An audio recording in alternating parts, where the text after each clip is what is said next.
2023년 7월 19일 무리한 실종자 수색작전에 투입됐던 해병대원 최상병이 급류에 휩쓸려 숨졌습니다. 해병대는 수사를 통해 명명백백하게 진실을 밝혀 유족들의 억울함을 반드시 풀어주겠다고 말했습니다. 김계환 해병대 사령관이 장례식장에서 오열하는 유족의 손을 잡고 한 약속입니다. 하지만 수사를 담당했던 박정훈 전 해병대 수사단장은 항명 사건으로 뒤바뀌어 재판이 진행 중입니다. 해병대는 김계환 사령관을 필두로 박 전 단장의 행동이 왜 항명에 해당하는지 최선을 다해 해명하고 있습니다. 그렇다면 최 해병의 억울함을 풀어주겠다던 장례식장에서 한 약속은 어떻게 됐을까요? 순직한 최 해병이 속해 있던 해병 1사단의 사단장이었던 임성근 소장이 군사법원에 제출한 188쪽 진술서를 입수해 하나씩 뜯어봤습니다. 임 소장의 주장을 한 문장으로 요약하면 내 책임은 없고 부하의 잘못이다입니다. 임 소장은 본인은 물에 들어가지 말라는 지시를 여러 차례 반복했다고 주장했습니다. 그리고 이 같은 지시를 여단장이 회의를 통해 포병 대대장에게 전파했다고 주장했습니다. 하지만 포병 대대장들 사이에서 지시사항이 왜곡됐으며 결국 포 7대대장이 안전조치를 취하지 않고 해병대원들을 물속에 투입한 것 같다고 진술했습니다.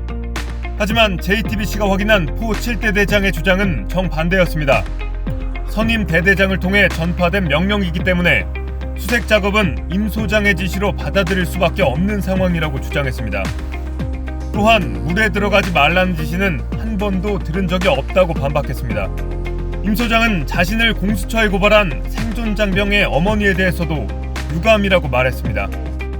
생존장병의 어머니는 사고 이후 부대의 부적절한 조치로 아들이 트라우마에 시달리고 있다고 말했습니다. 사고 이후 아들을 처음 볼 수 있었던 건 17일이 지난 8월 4일입니다. 늘 잠꾸러기였던 제 아들은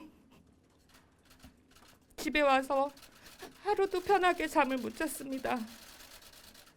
땀을 뻘뻘 흘리면서 깨기도 했고 어느 날은 울면서 깨는 모습도 보았습니다.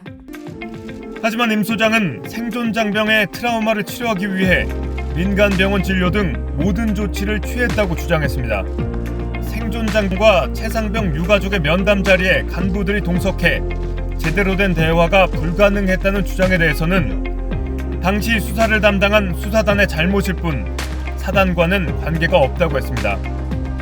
그러면서 이 같은 고소는 해병대와 사단장에게 회복할 수 없을 정도의 심각한 명예훼손이며 대한민국 국민에게 군의 신뢰를 저하시킨 행동이라고 주장했습니다. 새 해병 순직을 둘러싼 언론 보도에 대해서도 하나씩 반박 입장을 내놨습니다. 사단장이 화를 내며 지시를 했다는 내용이 오간 포병 대대장들의 대화방을 입수해 보도한 JTBC에 대해서도 허위 보도를 통해 국민을 호도했다며 매체와 취재원에 대한 수사를 요청하기도 했습니다.